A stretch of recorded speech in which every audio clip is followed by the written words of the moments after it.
My fiancée texted, "No service." Then the venue called about a name change.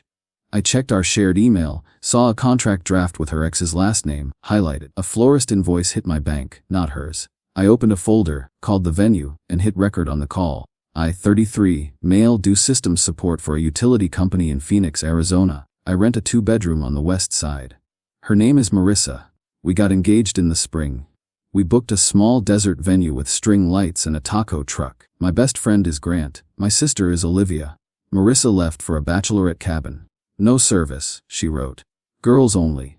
I sent a thumbs up and wished her fun. She sent a heart. I opened leftover enchiladas and turned on a game. At 6, the event coordinator left a voicemail.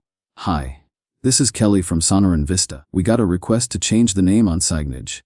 Please confirm." My stomach tightened. I called her back and hit record. She said a woman called and asked them to switch the last name on the welcome sign and place cards. She read the name. It matched her ex. Tyler. I asked who called. She said the caller said she was the bride. She had the contract number. Kelly said they needed both of us to confirm any change. She sounded calm. I wrote the time. I saved the voicemail. I opened our shared wedding email. A draft from the venue sat at the top. Updated mock-up. The preview showed Marissa Coleman. In script. Coleman is Tyler's last name. I felt my face heat. I clicked. The PDF had a yellow highlight. A note from Mido Foner K.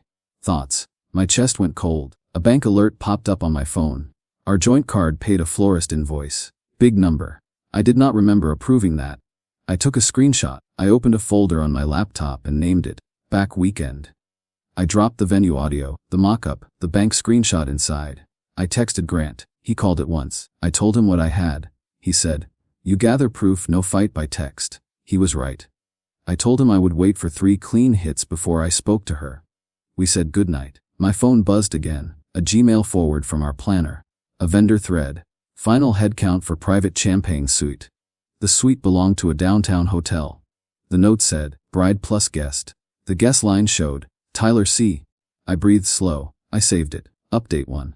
Morning brought a second venue email. Kelly wrote, "Please confirm no change will be made unless both of you approve."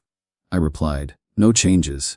Please freeze our file." She acknowledged. She also sent a log. The call had come at 5:12. The caller ID matched Marissa's number. I checked our joint card again. A charge from a boutique men's shop appeared. Tie. Cufflinks. Recipient name on the receipt said, Tyler Pickup. I screenshotted it. I wrote the time. I set my phone down and stared at the wall. Olivia called me for our usual Sunday check-in. I told her the facts, not my anger. Venue call. Name change.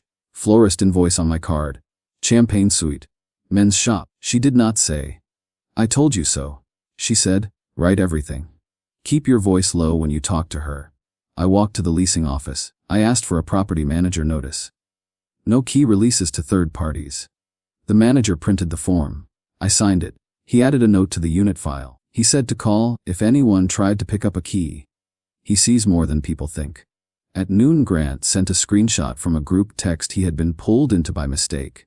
Someone added our shared wedding email to the bachelorette thread to send a location pin.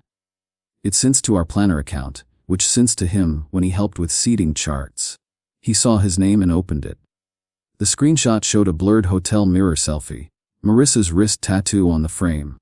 Tyler's hand in the corner with a familiar scar. The caption said, "Last-minute rehearsal with the real thing." The timestamp lined up with the suite booking. I saved the image. I stared at my kitchen tile until my eyes hurt. I called the florist. I asked if our invoice was paid with my card. The clerk confirmed. I asked if anyone changed the delivery address. She said a woman had called to add a second delivery, a small order to the same hotel as the suite. She read the name. Tyler. I thanked her and hung up. I decided to wait until she got home. I wanted one talk. Not a stream of texts. I made a short list. Ask for honesty. Ask to see messages with Tyler. Ask to see the bachelorette thread. Decide. She came back late the next day. Sunburned nose. Hoodie. She kissed my cheek and dropped her bag. She smelled like a cologne I do not wear. She said the cabin had spotty service. She said it was perfect. She said she cried. She said friendship is everything. She asked if I noticed her tan lines. I said yes. I did not start a war in the hallway. I asked her how she felt. She said excited. She said she had no doubts. She said Tyler sent a congrats text while she was gone. but she ignored it. She smiled like nothing in my folder existed. I asked if we could talk at the dining table. She looked tired and said, "Now." I said, "Now." I played Kelly's voicemail. I showed the updated mock-up. I held out the men's shop receipt. I slid my phone across the table with the champagne suit email. I did not raise my voice. I asked one question. "What is going on?" She went still. Then she tried to laugh. She said Kayla, her maid of honor, thought it would be funny to see my face with a fake mock-up. She said the men's store item was a gift for her dad. She said the suite was for the girls to have a view, not for a man. She said I was paranoid. I asked to see her messages with Tyler for the last month. I said we could scroll together. She said no. Privacy. She said love is trust. I looked at her and felt a quiet fall through me. I told her I needed space. I said I would stay at Grant's for a week. I said do not touch my documents or the vendor files while I was out. I said we would talk again with phones on the table. She called me controlling. She said real men do not need to read texts. She went to the bedroom and slammed the door. I packed a bag and left. Grant made a place on his couch. He turned on a dumb show and did not push me to talk. I slept like a rock. Update 2. At work, an email from our venue popped up. Courtesy confirmation. It showed our file was locked to changes. It also included a note I had not seen. A caller had inquired about moving the start time for Marissa and Tyler. The coordinator wrote, "We will not alter events without both client approvals." It listed the date and time of the call. The time matched the mirror selfie. I saved the email. A second email hit the shared inbox. HR from Marissa's marketing firm. It was a general notice sent to all staff. Reminder, vendor relationships outside of policy may lead to reassignment. It mentioned a recent complaint during an offsite. It did not name her. I knew Tyler worked at a vendor agency they used last year. The email slid past most people. It stuck in my throat. I saved it. Olivia drove over.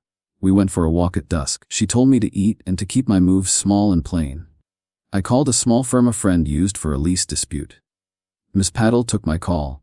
I said I needed a letter. It would ask Marissa to stop contacting vendors without me, to stop using the joint card for personal charges, to return my documents if we split, and to stop posting about me. Calm words.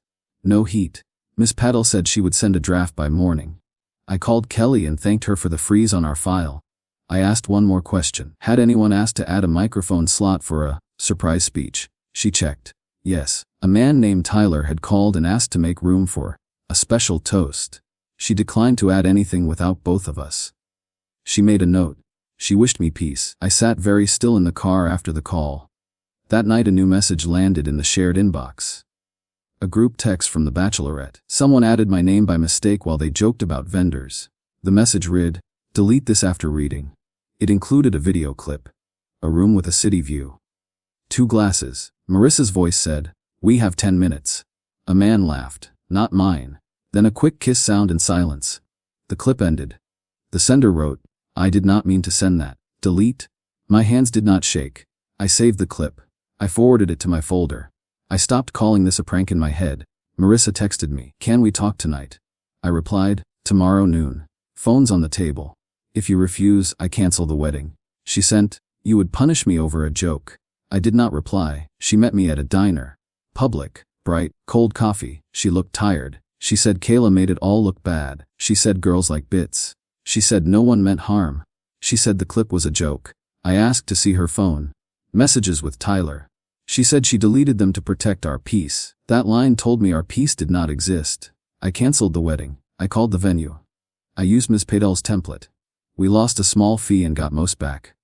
I called the florist, the taco truck, the DJ. I asked for refunds per contract. Most returned money. I moved every refund into a separate account with a plain name. I sent myself confirmations. I felt something unclench. Marissa blew up my phone. Then she posted a black screen. "Some men are allergic to joy." People DM'd me. I did not respond. Ms. Patel sent her letter. It asked her to stop posting about me. The story came down in an hour. She showed up at Grant's door the next day. He texted me. I stepped outside. She stood on the sidewalk with puffy eyes. She said I humiliated her. She said I should have fought for us, not for deposits. I told her I will always pick facts over speeches. I asked for my spare key and my passport. She threw the key to the ground and said she lost the passport. I looked at her tote pocket. I said, It is in the side pocket. She went red. She dug it out and handed it to me. I thanked her. She cried harder. She asked if I still loved her. I said I loved the person I thought she was. She left without another word. Grant and I went to my place and packed her things into bins. Closet, bath, desk. I labeled each. I left furniture. I am not the person who fights over a chair. The property manager watched the pickup. Marissa took the Benz with her friend. She did not look at me. Update 3. A week later, the property office called me. A man tried to pick up a spare key to my unit. He said he worked with the bride and needed to grab a box for the rehearsal. He gave the first name Tyler. The office denied him and logged the attempt. They sent me the note. I printed it and put it in my folder. The men's shop called to confirm the pickup name. They had both names on file and wanted to be sure. I told them to remove my number. I hung up and felt my chest burn, then cool. The hotel emailed the shared account. We hope you enjoyed your suit. It included a survey. I would have missed it if not for the shared login. It listed the guest names. Her name, his name. My jaw relaxed. There it was. I met with Ms. Patel again. We filed a small claims case for the unauthorized florist invoice that hit my card after I froze it, and for the men's shop charge that had posted and cleared before I found it. Tiny money next to a broken life. Important line. The judge asked if I had told her to stop using the joint card. I showed Ms. Patel's letter and the read receipt. He asked if the charges were authorized. No. He awarded the amounts in the filing fee. No speech. 1 stamp. Done. Olivia came over with takeout. We ate on the floor and watched a show. She asked if I wanted any contact. I said no. She nodded. She said, "Then we make your place yours again." We did. We moved the couch. We boxed the extra set of plates and gave them to her neighbor. The room felt lighter. The venue sent a final note. They wished me well. They sent a credit on file if I ever rented the space for another event. I do not know if I will. The email felt kind. Marissa texted one more time. I messed up. Kayla hyped it. Tyler was a mistake. Please. I typed a long reply. I deleted it. I sent 3 words. I let go. She did not answer. Tyler texted from an unknown number. You never fit her world. I blocked it. I did not save it. My folder had enough weight. I ran in the mornings. I slept through the night. I ate simple food. I did not check the shared email. Ms. Patel closed my file with a short note.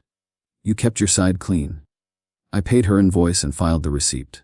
A month passed. Kelly from the venue mailed back the deposit check that cleared after the freeze because of their processing schedule.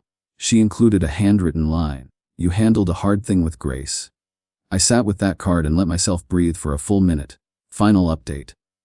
I kept some rules for myself. If a partner says, no service, I believe it until facts say otherwise. Then I believe the facts. Joint money is for joint costs. Vendor changes need both voices. If someone tries to mix romance with old flames and calls it a joke, I do not laugh it off a second time. If a friend sends a clip and then says delete, I save it. If a venue calls about my wedding and says a different name, I listen. I do not hate Marissa. I do not wish her harm. I hope she learns the cost of bits that cut people. I hope she keeps joy without stepping on someone who trusted her. That is her work. I fixed small things. The cabinet door that stuck. The porch light that flickered. I set a plant on the sill. It leaned toward the sun. I watered it. I kept my place quiet. Peace started to sound like my own fridge at night. Grant stayed my friend through all of it. He does not do big speeches. He brought burritos and asked how I slept. We shot hoops in a park. We talked about nothing. That helped more than any paragraph. Olivia brought her kids over. They drew flowers on printer paper and taped them to my wall. They asked where Auntie went. I said we broke up. They nodded and asked for juice. Life stayed simple in their orbit. Sometimes I drive past the hotel and look at the lights and the people in the windows. I do not feel a knife in my chest now. I feel distance. The city keeps moving. I am a person in one apartment with a plant, a couch, and clean locks. That is fine. If you are listening and your stomach hurts because an email or a call does not match the words in your ear, hear me. Save the file. Write the time. Ask one clear question. If the answer bends away from proof, believe the proof. Keep your voice low. Make your moves in daylight. Ask a lawyer for a short letter if you need a line. You do not need a fight to end a lie. I took the wedding folder off my desk. I put it in a drawer. I kept a small one.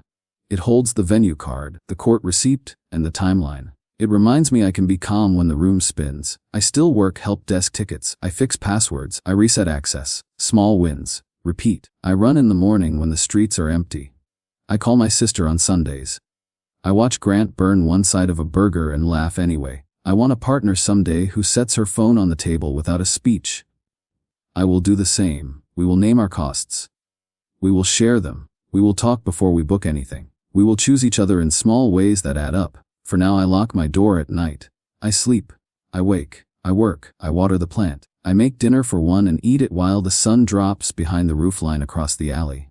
My heart does not race when my phone dings. That is progress. I like this steady life. Truth did not ruin me. It gave me a map out. I followed the lines. I made new ones. I am fine. I will be more than fine. I will be honest, and I will be loved by someone honest too. Until then I keep my folder in a drawer and my peace in the open air.